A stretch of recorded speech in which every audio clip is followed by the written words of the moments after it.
Hello friends, welcome back to my channel my granny special. ഇന്ന് വളരെ healthy ആയിട്ട് വളരെ കുറച്ച് സാധനങ്ങൾ കൊണ്ട് എളുപ്പത്തിൽ ഉണ്ടാക്കാവുന്ന ഒരു 4 മണി പലഹാരമാണ് കാണിക്കുന്നത്. അതിന് വേണ്ട സാധനങ്ങൾ എന്താണെന്ന് നമുക്ക് നോക്കാം. അതിന് വേണ്ട സാധനങ്ങൾ: ഒരു 2 ബനാന, നല്ല പഴുത്ത ബനാന പുഴുങ്ങി അതിന്റെ അകത്തെ കുരുവും നാരും എല്ലാം കളഞ്ഞ് ഉടച്ചു വെച്ചത്, പിന്നെ 1 കപ്പ് ഓട്സ് ചെറുതായി വറുത്ത് പൊടിച്ചത്, 1 കപ്പ് പീനട്സ് വറുത്ത് അതും പൊടിയാക്കണം, ഒരു 3 അച്ച് വെല്ലം ശർക്കര ഉരുക്കി പാനിയാക്കണം, പിന്നെ 1 സ്പൂൺ നെയ്യ്. ഇത്രയും സാധനങ്ങളാണ് ഈ ബോൾസ് ഉണ്ടാക്കാൻ ആവശ്യം.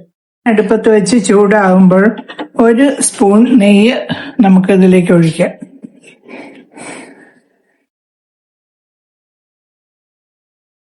നെയ്യ് ഉരുകി കഴിയുമ്പോൾ നമ്മൾ ഉടച്ചു വെച്ചിരിക്കുന്ന നേന്ത്രപ്പഴം ഇതിലേക്കിട്ട് നന്നായിട്ടൊന്ന് വാട്ടണം. വാടി കഴിയുമ്പോൾ ഇതിലേക്ക് നമ്മൾ ഉരുക്കി വെച്ചിരിക്കുന്ന ശർക്കര പാനി ഒഴിക്കണം.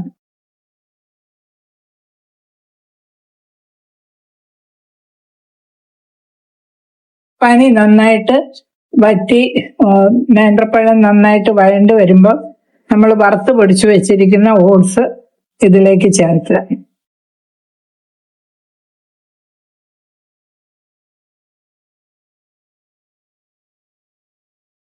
ഓട്സ് നന്നായിട്ട് യോജിച്ച് കഴിയുമ്പോൾ നമ്മൾ വറുത്ത് പൊടിച്ചു വെച്ചിരിക്കുന്ന നിലക്കടലയുടെ പൊടി ഇതിലേക്ക് യോജിപ്പിക്കണം. കുറച്ച് ബാക്കി വെക്കുക, അത് അവസാനം ആവശ്യമുണ്ട്. വളരെ ഹെൽത്തി ആയിട്ടുള്ള ഒരു 4 മണി പലഹാരം ഇവിടെ വളരെ ഈസി ആയിട്ട് നമുക്ക് തയ്യാറാക്കി എടുക്കാൻ പറ്റി. നമ്മൾ ഉണ്ടാക്കി വെച്ച മിക്സർ തണുത്ത ശേഷം അത് ഉരുട്ടി ഇതുപോലെ ബോൾസ് ആക്കി ആദ്യം മാറ്റി വെച്ച പീനട്ട് പൗഡറിലേക്ക് മുക്കി എടുത്തു വെച്ചാൽ നമ്മുടെ പലഹാരം റെഡി. നമ്മുടെ ബനാന ബോൾസ് ഇവിടെ റെഡി ആയിട്ടുണ്ട്.